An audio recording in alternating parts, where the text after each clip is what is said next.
I am simply thrilled to be joined by the artist who just sang that musical selection. She's a lyric coloratura soprano who has sung everything from Gluck to Verdi and Wagner and pretty much everything in between. She hails from New Orleans, whose parents immigrated from Cuba.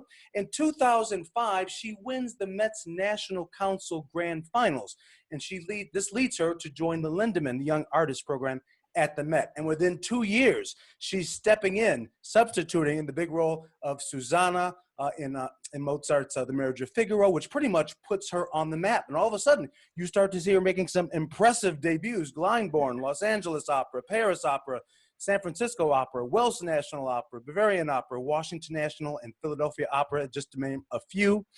She bowed at Michigan Opera Theater in 2012 in Handel's Julius Caesar as Cleopatra. This past year has been a busy one. She won the Richard Tucker Award last year.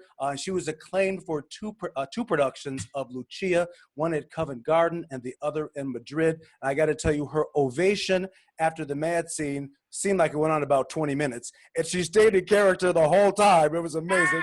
It's so true. And she is today our Manon. Today's live in HD. So we are thrilled she is here. Thank you, Miss Lisette Oropesa. Thank you for being here.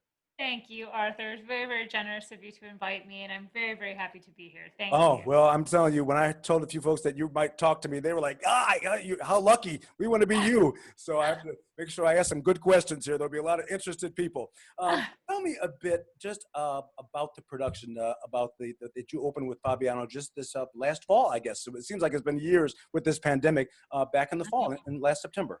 Yeah, it does seem like a long time. Manon is often described as the French Isolde. It is one of the longest, most difficult roles that I've ever sung. And to debut it there at the Metropolitan Opera was really a huge honor for me. And to get to sing it with Michael, who's a colleague and a friend, and in a superb degree, was a real treat. But the production was not new for me. It is a production that had already been established with several other different opera stars. And I think that the most exciting thing about it was that I was getting to kind of just dive into this character head first, but it was also really challenging because we didn't have a whole lot of time to put it together. And it's a long opera that really requires a lot of time and preparation, and no two Manons are the same. It's a lot like Traviata in that sense, that every singer puts their own stamp on the role. So I was kind of teetering the line between doing what was demanded of the production and what was already established by all the artists before me, and trying my best to find my individual voice and individual kind of interpretation of the role. And that proved to be a challenge for me, to be very honest. But it also proved to be kind of a sink or swim, just keep going, believe in every moment, believe in every scene, believe in her motivations. She's not the easiest character to like. She really isn't. She's not, I spent a lot of the opera not feeling sorry for her. And I think it's a challenge to play a character like that. Well, I tell you, the New York Times said that you slipped into that role like some custom couture. So you were very warmly received. Are there any similarities between the courtesan Traviata and this? I know that's different styles, but are there any similarities? Yes, I believe that they are very similar. At least they have similar story arcs. I believe that at both of their turning points, Violetta and Manon make opposite choices, and that's essentially the main difference between them. Manon is always optimistic and opts for luxury over love. Traviata is pessimistic and opts for love over luxury. Would prefer that. And so they just have different lifestyle preferences, even though they live similar lifestyles. Wow. I want to shift gears, if I may. You made quite some news earlier this year. You hosted the Met Council finals, which, of course, you had won 15 years earlier. I guess the prize money the year you won was $15,000. And then I guess that prize money is the same 15 years later. And that bothered you. And I understand you ended up ponying up $25,000. Could you talk to us about that and why you did that? Well, this past year, 2019, I had won two substantially large financial awards, the Richard Tucker and the Beverly Sills, in the same year. And I had also been working very, very hard. And I hate to say making my own money, but making my own money, Uh-huh, you know, uh-huh, working. uh-huh. And when I found out, when they invited me to judge the National Council, of course I was delighted to judge. And when I said, "Oh, what's the prize money going to be this year?" and they said, "Well, it's 15,000." I, you know, I, if I could have given more, I would have given more, because I know how hard it is to step on that stage, to sing those two arias after the grueling week between the semifinals and the finals. I know that it is not easy work. And I also thought, if I say, "Hey, I'll make a donation so that the prizes can be bigger," then other people will step up and make a donation so the prizes can be bigger in the future. And that's kind of just how I went about that. It was not, you know, about me. It's just about how can we help these students? Because I mean, look, 15,000 is a wonderful amount of money, but it's not. It doesn't go as far as it used to, and Sure, it's been sure. that amount since 1998. And Wow. if I've learned anything about this career, Arthur, and everybody, it is not a cheap career. It is a very expensive career. There's a lot of upfront investment that has to be made. I mean, look at us now. Soloists aren't making anything during this pandemic. If you don't have a home or a savings account or a partner who can help you or some sort of extra job, you are essentially living off of what you have saved if you're lucky. And it's extremely scary for a lot of us now. I mean, to be able to be this many months without work is really frightening, and is really it just kind of puts a damper on everything. But none of us gets into this for the money, you know. Sure. But I'm fortunate. I felt like a very fortunate, blessed person when both of those awards came my way in 2019, and I wanted to be able to pass on everything that I could. So I was happy to be able to be in the That's position to do marvelous. that. Simply marvelous. Let me ask you this question. I've noticed you are teaching a lot of master classes. So obviously this idea of giving back, could you talk to us about that? Were you always teaching or? Well, I've given several master classes over the course of my career, and my mother is a music teacher. So I kind of grew up hearing teaching all the time. Teaching was always a part of my life. I took voice lessons. I took flute lessons for many years because I was a flutist. So it's something that I've always kind of been. I have a lot of respect for teachers. But like I said, I've given many master classes, and one day I was doing a Facebook Live, and people come on my Facebook Live and they ask me questions about singing, about technique, and I kind of always think, oh, people will be bored to hear about vocal technique. They're not interested in that. But it turns out I was wrong. And a lot of people are interested in vocal technique and want to know more about it, what it feels like, what do you do in this situation? What do you do in that situation? And I said, it'd be really great if we could come up with just a masterclass series of some kind on Zoom, kind of like we're doing you and I, but with a bigger group of people, where I talk about my concepts of vocal technique, because people message me all the time, and I want to help. I want to give people what my understanding of vocal technique is, or whatever languages or musicality, whatever I can pass on. So I put this idea out there during this Facebook Live, and everybody said, "Oh, yes, yes, I would really love to do that." I said, "Okay, great. Well, we might have maybe 100 people." And we created it. My husband helped me. He's wonderful. He's a tech. We created an email sign up.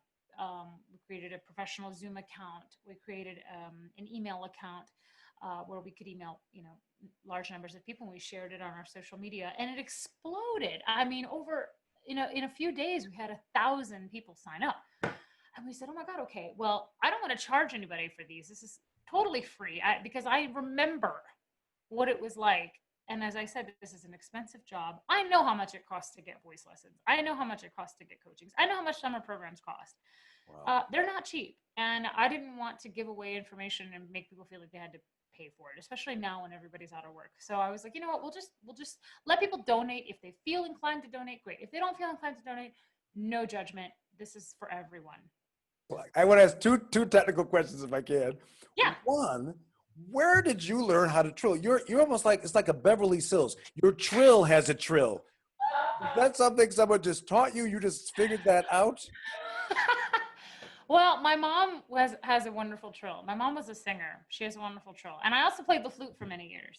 Huh? So I learned what a trill was supposed to kind of sound like. And my mom used to make me listen to recordings of Sills and Mofo and Caballé and Calat. I mean, my mom, because she had a beautiful record collection, I got to hear a lot of singing. So I would just imitate from the time I was very little, usually making fun of my mom or making fun of the recordings. Uh-huh. And in doing that, I learned to trill. So I have to say, I've kind of always had one. but I think I know how to explain it to people. And so when in my classes and people ask, well, how do I trill? I always say, it's just a vibrato that's just very wobbly. Pretend you're making fun of someone with a wobbly vibrato. And sometimes it gets them going, oh, okay. Oh, there you go. Now speed it up. And there you go. You have a trill. Wow. Well, the one that you do at the end of the Canto Nome is like, my God, how can that still be going? Oh, That's amazing.